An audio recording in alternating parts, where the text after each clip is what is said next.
In this video, I'm going to be describing how to perform the remote viewing stage 4.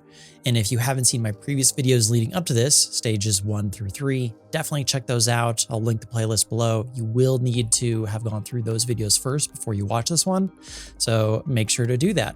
But in this video, I'm going to be looking at stage 4, and this is the part of the remote viewing session where you're finally going to be able to start accessing high-level information. You've done a lot of the steps beforehand, and you can kind of think of it like a camera, is that by spending the time on target on this task, that the lens, the aperture of the lens is able to open a little bit wider. You're able to allow just a little bit more light in, light being information, the type of information in this particular stage.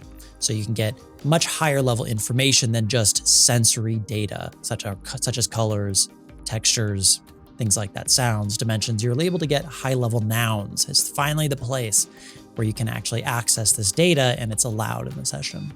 So with that, let's jump right into it, and I'm going to show you how to run stage 4. So to begin here, stage 4, I always like to start on a new piece of paper. Now, if you're just coming from my previous videos, it's basically one page per stage is the way I do it, unless you're running multiple sketches, stage 3s, something like that. But usually it ends up being stage 4 if you're just kind of going straight through with this methodology. So you want to take care of housekeeping things, page number, put the page number at the top. Trust me, if you ever run session work that ends up being 20, 30, 50 pages long, sometimes even 100 pages, I have done that before for remote viewing sessions.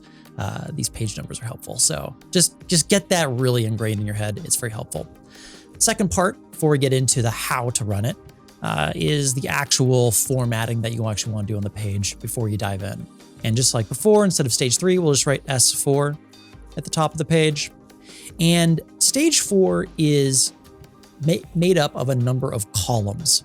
And you're going to be progressing through these columns in a systematic way, pointing your attention at these different types of data sets that you can put in each column.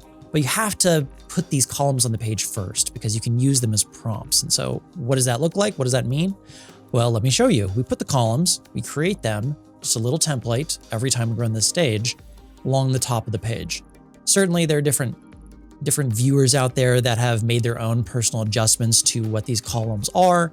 I stick to the version that is part of the original controlled remote viewing methodology. But obviously, if you've seen other videos, perhaps for remote viewers, you'll see some differences in these columns. But I'm going to show you the method I use. So let me put those on the page. So I'm going to write these all out, and I'll describe each of them after I create the formatting. So here's what I'm going to write. S, D, AI, EI, T, I, AOL, AOL, S. And so let's talk about these for a minute. Starting with S, if you've watched my previous videos, particularly on stage 2, how to remote view, stage 2, you'll be very familiar with S. S stands for sensory. And so it's not just one type of sensory data like colors or textures or sounds, temperatures. It's all of sensory data. So that means all of them: colors, textures, tastes, smells, temps, sounds, and that's it. A sensory, dimensions aren't sensory. We actually, well, you sense dimensions, but we actually have a different column just for dimension data. But this column, you can kind of think of there being like columns going down in between each one of these. You don't actually do this on the actual page, but I'm just doing this for visual, to reinforce the idea visually. But the S column is all of these perceptual data that comes in. And you want these to come in actually in a completely spontaneous order, so that whenever you put your pen to the page, under the column of the sensory column, under the S column, any textures, any colors, taste, smells, temperatures, or sounds, you want to allow those to come in, rise up, if you will, from the unconscious mind. They kind of bubble up spontaneously in your awareness when you're running this stage, and you capture and record them on the page, and then you just keep going down. And I'll show you how to move through stage 4 here in a second, but I need to explain what all these columns are first. So moving on to the dimension column, just like in stage 2, it's not just dimensional descriptors that we put in this category. It's also motions, and it's also densities. So it's these three specifically. It's dimensions, densities, and then third is motions. And so any of those types of spontaneous descriptive words would go under the D column. And so it would be any dimension, density, or motion. Dimension would be high, outside, around, curved, spherical, things like that. Densities are things like light or, heavy, things like that. And weights would be considered densities. And then you also have motions, spiraling, going upwards, falling, things like that. So any of that type of perceptual data goes in the dimensional column. All right, let's move over to the AI and the EI column here for just a moment. These are for capturing emotions of not only your own, should you have them, because we, just like in stage 2, we want to make sure that if we are having an emotional reaction, some sort of an impact that the data is having on us, whether we're fearful or we're sad or we're really interested, we want to declare that because we don't want that type of emotion to act as kind of a filter or a color on the lens that's going to paint all the rest of the data coming in. We really want to get rid of that if it's there. So that's why we have this aesthetic impact column. That's for your emotions. So if you're feeling like, oh, I feel happy about whatever this is, you want to write that down in the AI column. And so just think of as AI, aesthetic impact, as your emotions, not emotions about the site. And in fact, AI data has nothing to do with the site. It has to do with the way you're reacting to it. And so if you notice that, you do need to write that down in the column. Moving over to EI, EI is different. EI is actually for site data. Wherever your task is, usually you won't know what it is because you'll be working blind, not knowing what the task is. But if there's an emotion that you're picking up that's present at the site, this is the column that you would record that in. And this could be any emotion. It could be love. It could be happiness. It could be fear. It could be suspense. Any type of emotion that you can perceive, that is perceivable, that exists at whatever you're looking at, that belongs in this column. And so they're both emotions that usually belong in these two columns, but it's who is having them. AI would be yours.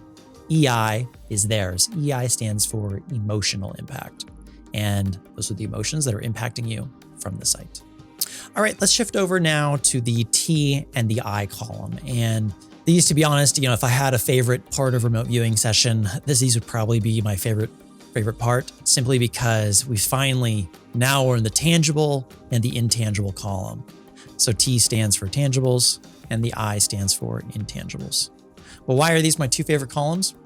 Well, it's finally the part of the remote viewing session where you really have an opportunity to get the meat and potatoes of what we're dealing with here, because you're finally allowed to get high-level data to come through.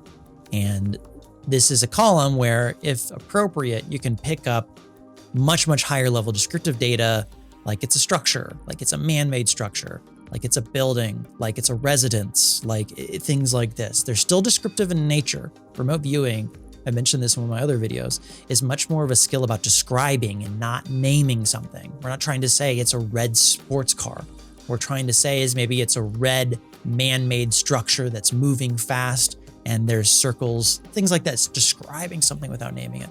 But the tangible and the intangible column are places where you can finally describe it in much higher degrees of complexity than you have up to this point. So let's start with the tangible column. The tangible column, the way I like to think about this is, well, what is a tangible? Well, a tangible is something you can touch. It's something that you can take your hand and physically touch. So I have my water bottle here. My water bottle is a tangible. This is a tangible object. Intangible, likewise, would simply mean you can't touch it. It's something that doesn't have any physical existence. It's an idea. You can't touch the idea of sitting or the idea of money. Even sure, you can touch a piece of note, cash, that is a tangible. But the idea of money or the idea of running, you can't touch that. And so any of those adjectives or ideas that describe what things are doing or the nature of something, that is what an intangible descriptive word is. Whereas a tangible is an actual object. It's something that has physical reality that you could put your hands on. I mean, even the sun, maybe not put your hands on, probably would not be wise. Like a lava would be a tangible. Don't put your hand in there. But it's something that has physical existence. All right, moving on to the final two columns here. AOL, if you watch the stage 2 video on how to remote viewing, you should be familiar with AOL. This is if your mind gives you something that you do not trust as the viewer. It's too high level or it's too clear. Clear mental pictures we do not trust in remote viewing sessions. Also word associations we don't trust. If you get something like fuzzy over here in the sensory column, fuzzy, yellow, black, and then suddenly you get a picture of a bee in your mind, you would AOL that. You need to let that go and discharge it on the page. And the way you do that is do it by writing down. How do you let go of a thought and then return your attention to the thing you were focusing on? Well, you actually have to give it attention momentarily, and you let it have its moment in the spotlight for just a couple seconds before releasing it and then returning to where you came from. AOLs are very much a process of yielding and then returning to what you were doing. And so AOL, let's say I have that bumblebee that I hear the buzzing, I get a clear mental image in my mind. I know that I'm not supposed to trust that in the remote viewing session because all I'm supposed to be doing is describing. So what do? Well, you would, just like before, write it out, AOL-a bee.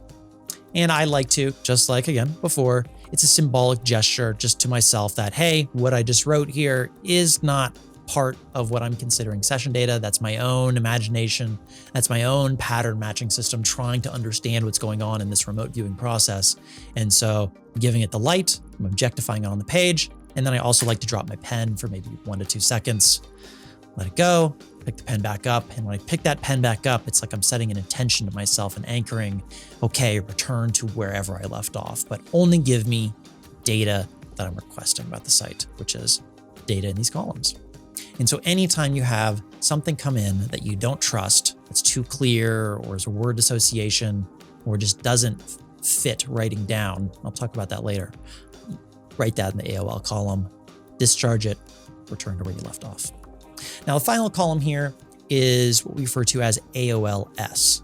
And this is a little, if you're a complete beginner, this is probably, you should likely stay out of this column for a while, just because if you start using it a lot early on, it can become you can create a bad habit where it becomes a crutch. And it ends up making your analysis and writing session summaries very difficult because, well, what is AOLS? AOLS is typically analogy. It's typically, or metaphor. It's describing something that you don't quite understand or that maybe you don't have a word for in your own vocabulary. And so what does your unconscious mind do? Still wants to get you the data, but it's going to give you the next closest descriptive word who's going to rise in your mind. So it's like, you might feel it's not necessarily a blender, but it reminds me of a blender. Or it's not necessarily a bowling ball, but it reminds me of a bowling ball. And so if you have that kind of an impression in stage 4, the AOLS column is the place that allows you to capture that kind of data so you don't lose it. Because if you have some of that data, it's okay. But if all of your data is analogy and metaphor, then it's just a big spaghetti mess at the end trying to figure out what you're dealing with. And so it's really, think of the AOLS column as a last resort. It's if you can't find any other words to describe whatever it is that you're perceiving, and then a metaphor comes in, capture it in this column. And that's where you put it. All right, so that covers the 8 columns of stage 4 that you'll be progressing through as you run this stage. You'll obviously need to be aware of what each of these columns are and the type of data you're prompting yourself to perceive as you progress through the stage. But that's only the first part of this because, well, now that you know this, how do you actually go through stage 4? Well, I'm going to talk about that in the next video, so definitely check out my channel. I'll link it below as well as far as the playlist, so you can watch part 2 of stage 4. And we'll shift over in that next video onto how to actually run the stage 4, not just what each of the columns entail and what you should be expecting to put in each of the categories. So click the links for the next video, part 2 of stage 4, and I'll see you there. Take care.